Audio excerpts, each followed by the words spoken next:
Richest Man in Babylon by George S. Clayson. Probably butchering that a little bit. 2 million books sold. This is a very popular book among, I guess, financial, people, on YouTube especially too. They always kind of reference this book. I mean, not all the time, obviously, but you do hear it talked about a lot because it does have a lot of key lessons and important topics discussed that could translate to really anyone's life to make them a wealthier person. So I read this book last year. It's been a little bit of time since I actually did, but I went through it last night and kind of skimmed through some stuff to try and remember and bring back some memory. One of the things that I think is important too about, just reading books and stuff is, what do you learn from it months, maybe a year later, or what things stay with you, because you could read a book every day, but if it's not instilling habits or a thought process or enhancing your thought processes to make better decisions, it's what's the point of kind of reading? I mean, maybe it's for entertainment, there's always that, but I'm saying a book like this, I want to walk away understanding something more in-depthly and applying it to my life to make myself wealthier. That's why I read books like this. That's why, let's say, Rich Dad, Poor Dad, Intelligent Investor, things like that. I want to walk away from the book knowing something, and I think, again, this book, I did walk away with some stuff even now, a couple years later.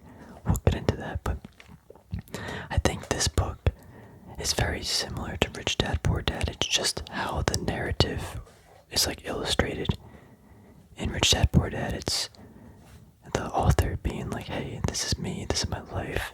I've had this dad, and this is what I learned from both of them, and this is how I think I should, or this is the knowledge that I've learned from them, and how to make myself wealthier, and decisions to make, if that makes sense. Sorry, I just butchered that whole phrase, but this book's basically the same.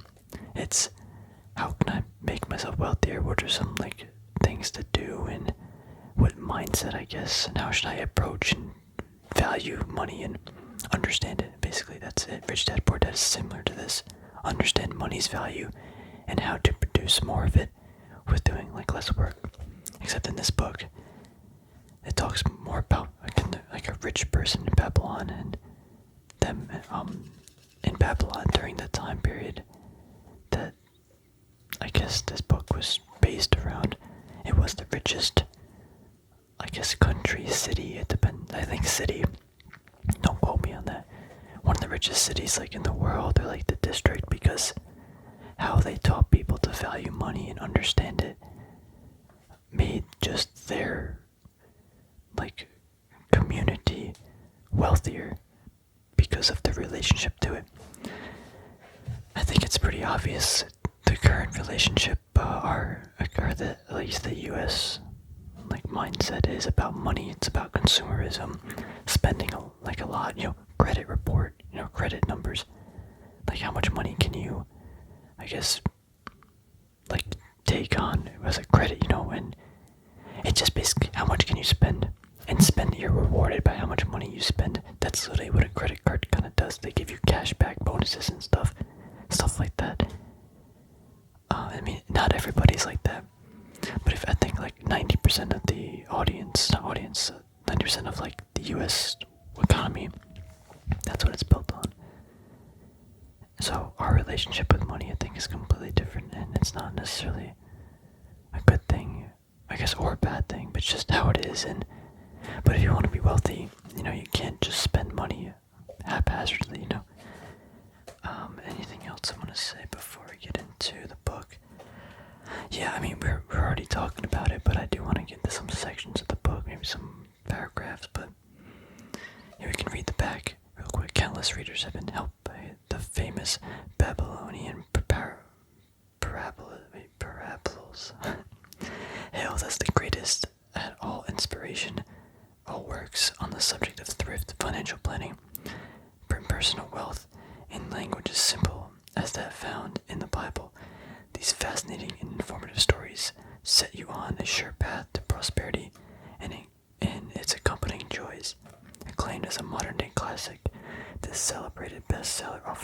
understanding of and a solution to your personal financial problems. This will guide you through a lifetime. That will guide you through a lifetime. This is the book that holds the secrets to acquiring money, keeping money, making money, earn more money. So yeah, now I kind of remember though, it's multiple stories, it's not just one person, but it's the same like kind of idea and principles. Also, if anyone hasn't read this book yet, I do highly recommend it because, again, we can talk about it in this video, but until you read it, until you learn the stories, people, like the reason why we listen to stories and everything so much is because it resonates with, like, us by learning, like, even learning about Rich Dad, Poor Dad's narrative, like, his struggles and his desires, like, that instills habits inside of me. And it resonates more.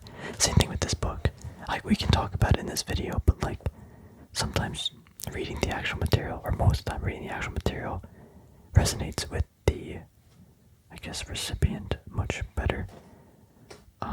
I do have an Amazon affiliate link below, so if you buy it from there, I'll earn like maybe like 30 cents or something, but just something to keep in mind if you wanted to buy the book. You don't have to do that though, obviously, but anyway, let's get into it.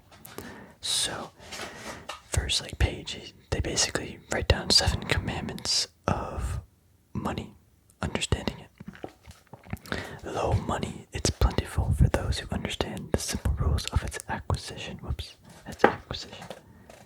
I like that sentence a lot. Number 1, start thy purse to fatten. I mean, I guess we could kind of translate this a little bit to like modern day, but it's the same idea. Start thy purse to fatten. I think that basically, you have to have an, I guess, mindset or a motivation to want to earn more money or become wealthier. Like, it just doesn't happen.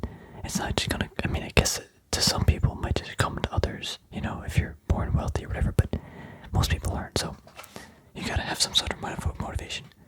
Control thy expenditures. Just simple. Don't spend a lot of money. Like, I guess control it. That's basically it. That's self-explanatory. Make thy goal to multiply. Earn more of it. So, have a motivation. Don't spend a lot. Keep earning as much as you can. Guard it from loss. Buy a safe. Maybe buy, like, weapons or something to protect it. Make sure you have your house as, like, security. Maybe put in a bank. I don't know. Different ways of protecting wealth, because people with more power could try to take it. Just laws, regulations, really there's a lot of different things we could discuss, but you gotta find a way to guard it. Make thy dwelling a profitable investment. So make your house something, I guess, it could be a house. Make your house something like worthy of investment, or basically own a property, I guess is the main way to say it. You can rent stuff and whatever, but you make your house an investment. I know in Rich Dad, Poor Dad, he says your house is not an investment, but I think they both kind of mean the same thing. Have a house, have houses, dwellings, places of living, don't rent, and I guess basically don't rent. But I mean, renting, I'm not saying it's bad, because it just depends on your stage in life, but at some point you definitely shouldn't be renting your entire life. Ensure a future income. So, yeah, I mean, a job could be or a stable job could be a way to ensure future income, but also investments. And yeah, spreading those investments and money, or spreading that money over wider like areas, like maybe stocks, again, gold, maybe bonds, a rental house, another business. Make sure it's in different areas, Increase future income. I mean, that also increases future income, but just diversity. Increase thy ability to earn. I guess that's more diversity, but kind of the same thing, or similar thing. So that's basically a quick understanding of money. That's basically like the first half of the book. Obviously they go in depth. They give you stories, or he goes into stories, and I guess the importance of those stories in relation to each, like, law or whatever. Here, are some like intros. We got the man who desired gold, rich man of Babylon, 7 cures. So these are the 7 cures. Meet the goddess of luck. Yeah, we'll go in depth of each of these, or some of these. Yeah, the man who desired gold. I mean, that's kind of just someone who wanted gold. We're not gonna obviously read through the whole book. That would be like illegal. Let's see. The richest man of Babylon. His name was Arkard. Let's see. I highlighted this. Let's see. Let's read this passage. You have fulfilled your part of our bargain, my son, he said to me kindly, and I am ready to fulfill mine. I will tell you things you wish to know because I am becoming an old man, and as an old tongue loves to wag, and when youth comes to age for advice he receives in wisdom of years. But too often does youth think that age knows only the wisdom of days that are gone. Therefore it profits not. But remember this, the sun that shines today is the sun shone when father was born, and will still be shining when the last grandchild shall pass into darkness. The thoughts of youth, he continues, are bright lights that shine forth like the meteors that often make brilliant the sky. But the wisdom of age is like the fixed stars that shine so unchanged that the sailor may depend on them to steer his course. Mark you well my words, for if you do not, you will fall to grasp the truth that I would tell you, and you would think that your night's work has been in vain. I found the road to wealth when I decided that part of all I earned was mine to keep. I mean, we could first start off with like the beginning of that passage.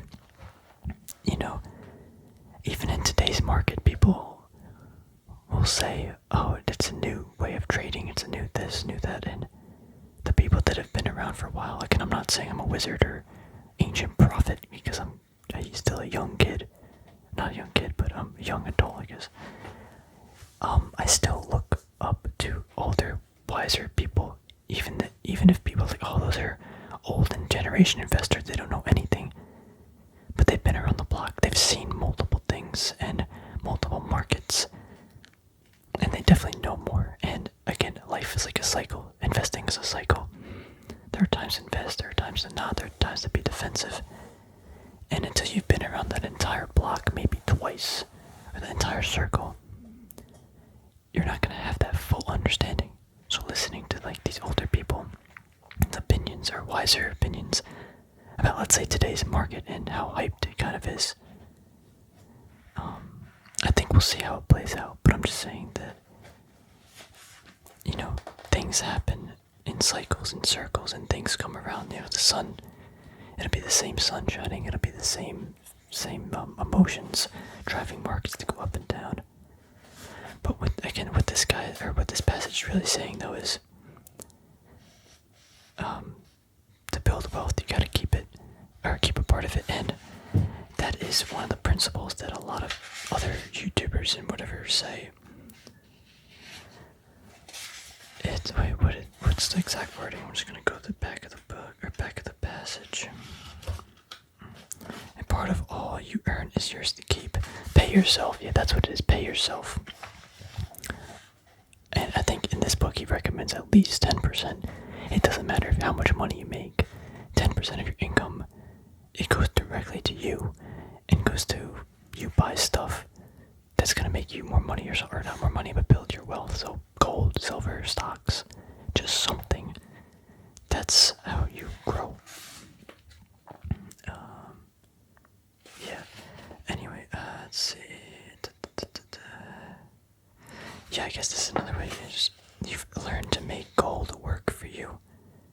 So you have learned your lesson. Well, you first learned to live upon less than you could earn.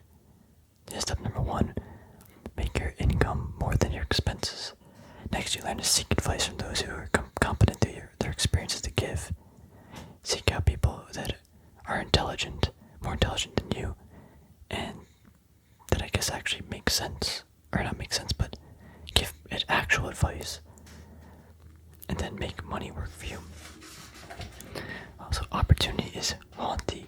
those who waste no time with those who are unprepared.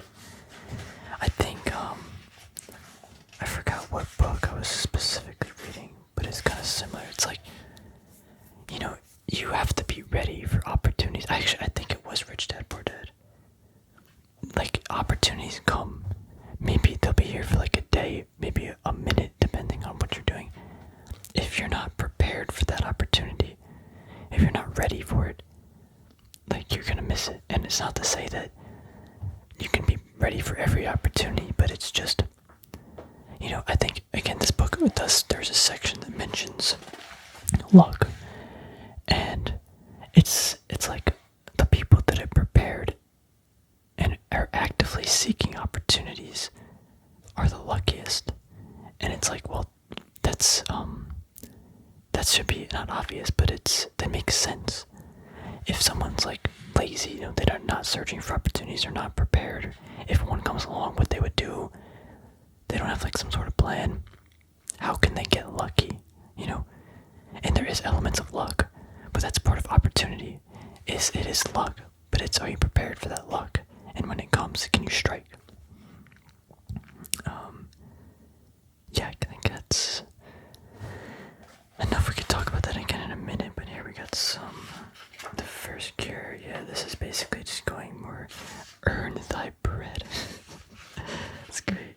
Earn thy bread. This just goes into what we were talking about in the beginning, except they give like some more stories and stuff.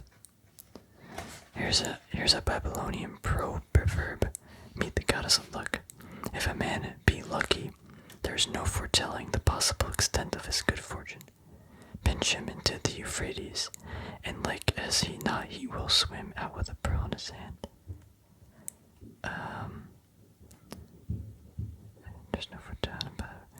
I'm not too sure if I exactly understand that proverb, but yeah, there you go. Let's see what else we can skim through really quick.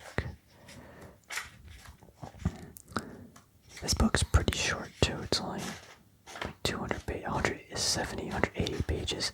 Super easy read.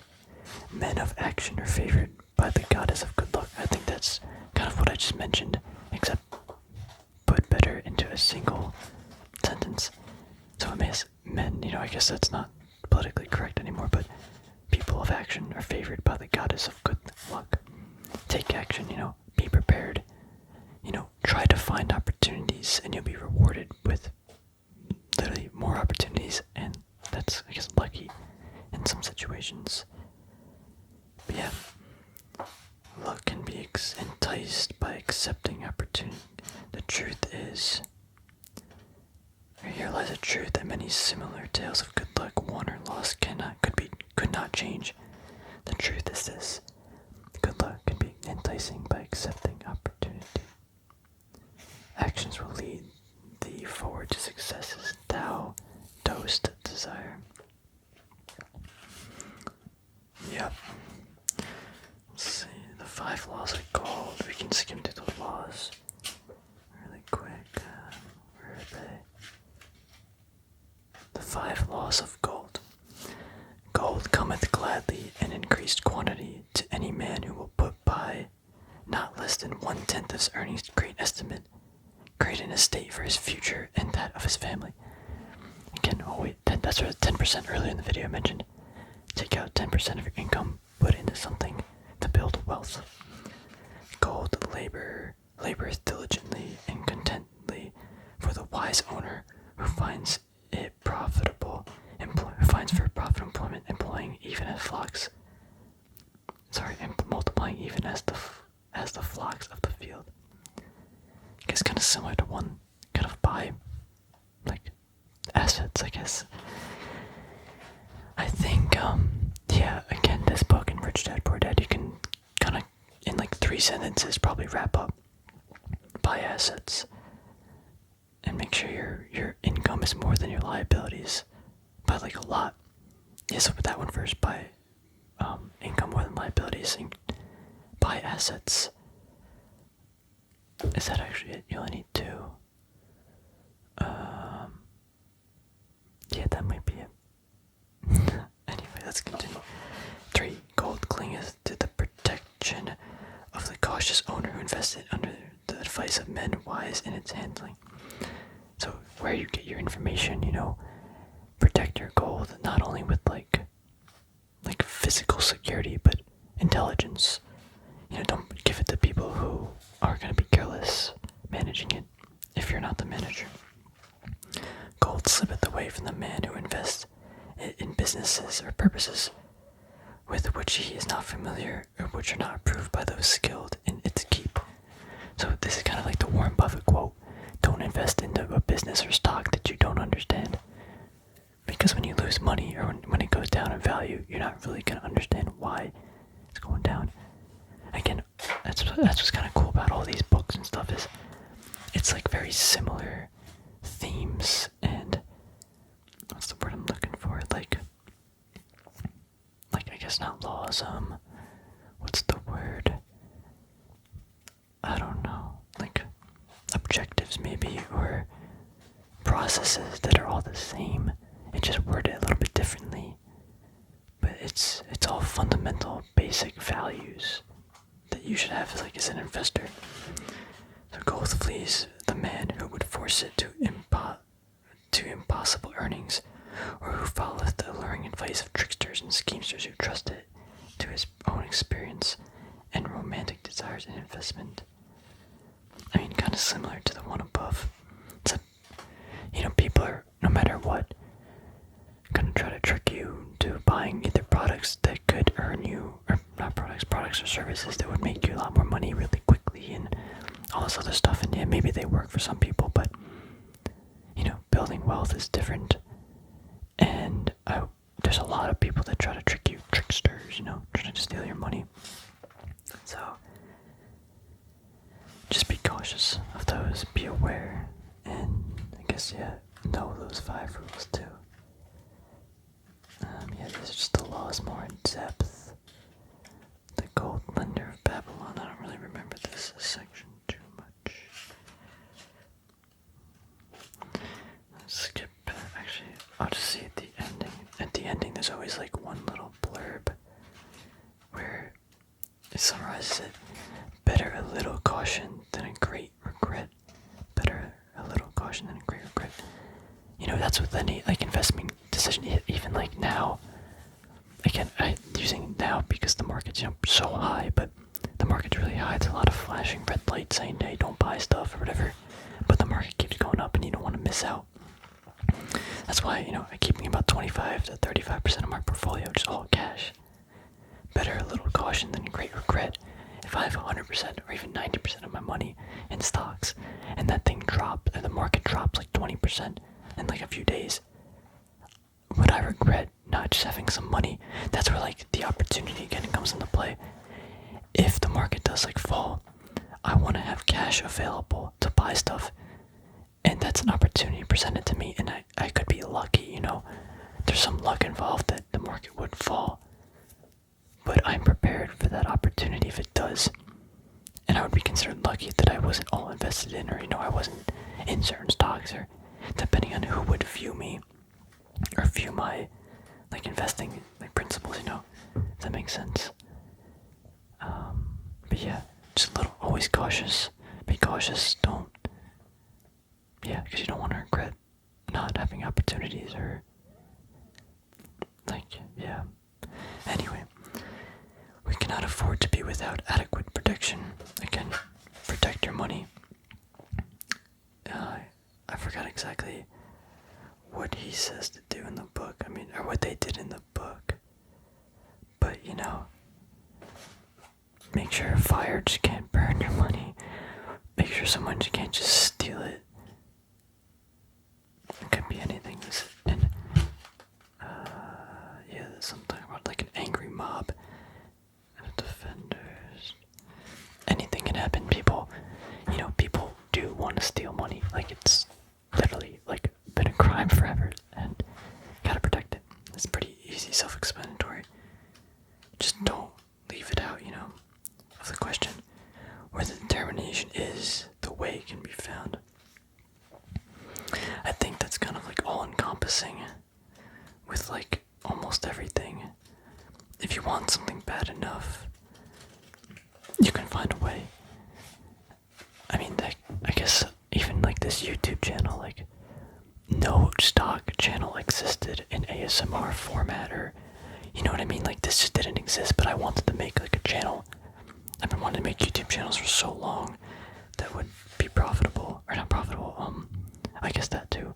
But, like, I just want people to watch my stuff.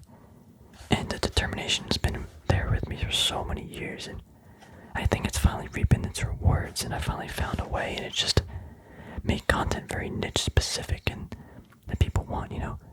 I mean, I don't know exactly what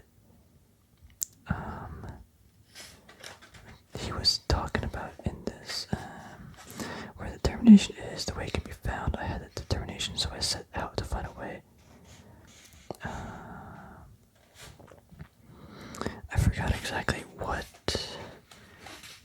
the story was about, but I mean, again, it could be applied to anything. This sentence, you know, if you have the determination to do anything, like it's like become wealthy or save money, like you'll find a way to do it, either by earning more money or saving money, and you know, it's possible, or a lot of things are possible. A lot of things might not be possible, but without the determination or the desire, like, you're not gonna get there anyway. So you gotta be determined, you gotta want to do it, and you gotta be persistent and patient.